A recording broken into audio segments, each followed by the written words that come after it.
हरे कृष्णा। भगवान की बहुत सारी विभूतियों में, भगवान की अनंत विभूतियों में कहें अगर, तो भगवान की उन विभूतियों में एक विभूति जो है नारद है। नारद, भगवान ने कहा है कि मैं देव ऋषियों में नारद हूँ। देव ऋषि भी एक ऐसी अवस्था है, जीव की उत्कृष्ट अवस्था है, जीवन मुक्त अवस्था है, बंधन से मुक्त अवस्था है।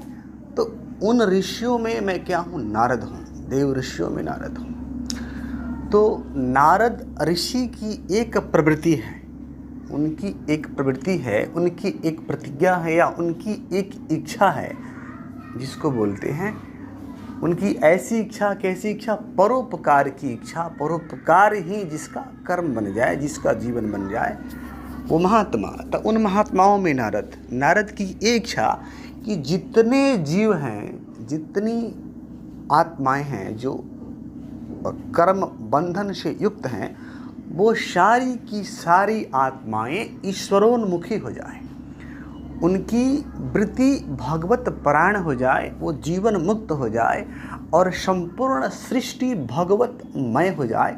भगवत नाद के नृत्य पे सारी सृष्टि नृत्य करे, संपूर्ण सृष्टि भगवान की दिव्य रास लीला बन जाए। ऐसी नारद की इच्छा है और इसमें वो सदा ही रत रहते हैं। यह नारद की जीवन शैली है, यही उनका काम है।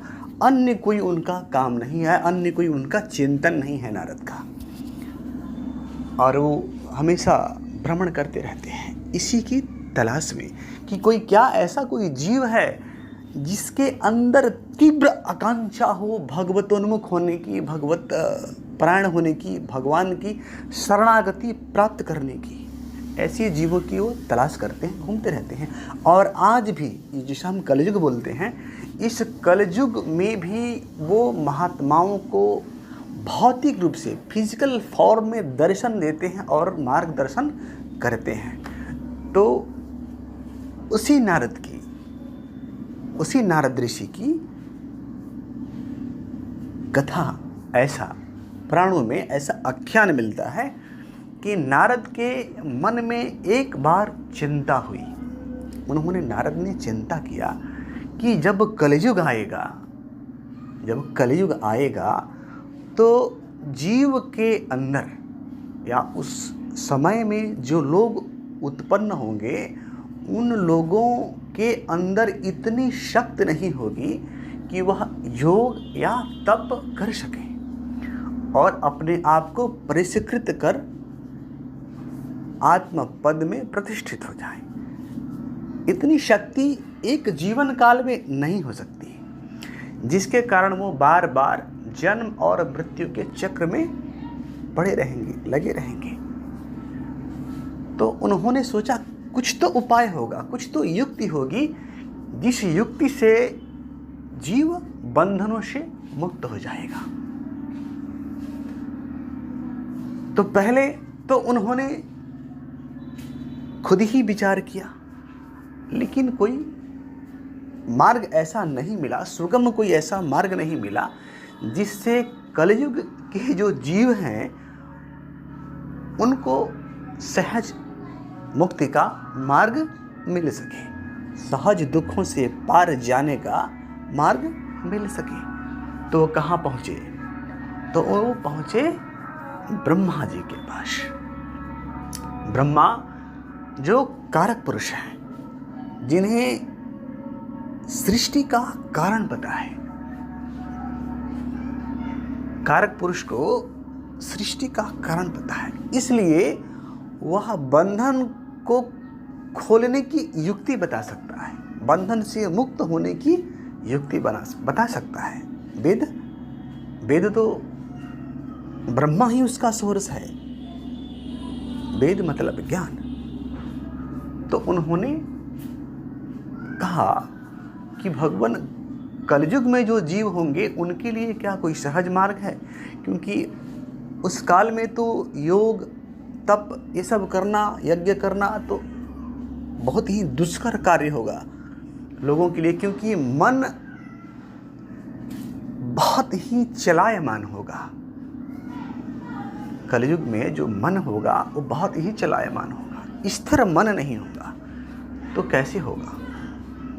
नारद के ऐसा कहने पर ब्रह्मा जी ने विषय की गंभीरता को समझा और विचार किया और वो समाधिस्थ हो गए। इस प्रश्न का उत्तर ढूंढने के लिए वो समाधिस्थ हो गए और समाधि में जाने के पश्चात जब उन्होंने आंखें खोली तो क्या कहा? उन्होंने कहा, हरे कृष्ण कृष्ण कृष्ण हरे हरे, हरे राम राम राम हरे हरे, इति षोडशकं कल्मषनाशनम। उन्होंने कहा कि यह भगवान के 16 अक्षरों का नाम है जो कलयुग के संपूर्ण पापों का नाश करने वाला है। अगर इस नाम का जप करता है मनुष्य तो इस नाम के प्रभाव से उसके जितने कल्मश हैं वो नष्ट हो जाएंगे और जो कर्म बंधन है वो कट जाएगा। और कर्म बंधन के कटने से ही तो जीव मुक्त होता है। जीव की जो स्वाभाविक अवस्था है उस स्वाभाविक अवस्था में जीव पहुंचता है। तो नारद ने कहा, भगवान इसकी कोई विधि है, इसका कोई समय है इसको जपने का? तो उन्होंने कहा, नास्ति विधि नास्ति समय। इसका कोई भी समय नहीं है और इसकी कोई विधि नहीं है। इसको तुम चाहे जैसे भी जपो, कोई दोष नहीं है। किस भी प्रकार से जपो कोई दोष नहीं है। तुम श्रद्धा से जपो चाहे तुम अश्रद्धा से जपो, भाव से जपो चाहे भाव रहित होकर जपो, लेकिन नाम अपना प्रभाव दिखाएगा। और इस नाम में भगवान की शक्ति है। तो इसलिए कलयुग में क्या है? हरेर नाम हरेर नाम केवलम। भगवान के नाम के सिवा अन्य कोई गति नहीं है, अन्य कोई गति नहीं है, अन्य कोई गति नहीं है। ये बात तुम अच्छी तरह जान लो और मान लो, जल्दी मान लो, समय के रहते हुए मान लो। भगवत गुण श्रवण कीर्तनात्, भगवान के नामों का कीर्तन करो, भगवान के गुणों का चिंतन करो, भगवान के रूप का ध्यान करो। ये कलयुग का सर्वश्रेष्ठ मार्ग है भगवान की करुणा के कारण।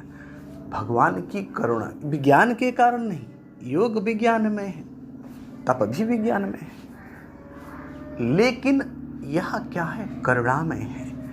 ये करुणामय है, ये भगवान का ब्लिश है, भगवान की करुणा है। इसका विज्ञान जानने की कोशिश न करना, करके देख लेना, प्रभाव देख लेना। You will see transformation in your life. Chant the Hare Krishna. इस भगवान के 16 अक्षरों का जो मंत्र है, इस 16 अक्षरों के मंत्र को अगर तुम 16 माला करते हो, 16 माला, तो यह बिल्कुल जान के रखो कि तुम्हारे जीवन में निश्चय ही एक ट्रांसफॉर्मेशन आएगा। तुम्हारे अंदर एक इनर ट्रांसफॉर्मेशन होगा जिसको तुम अनुभव कर पाओगे और अन्य लोग भी अनुभव कर पाएंगे, ये तुम जानोगे। इसलिए chant Hare Krishna and be happy. Hare Krishna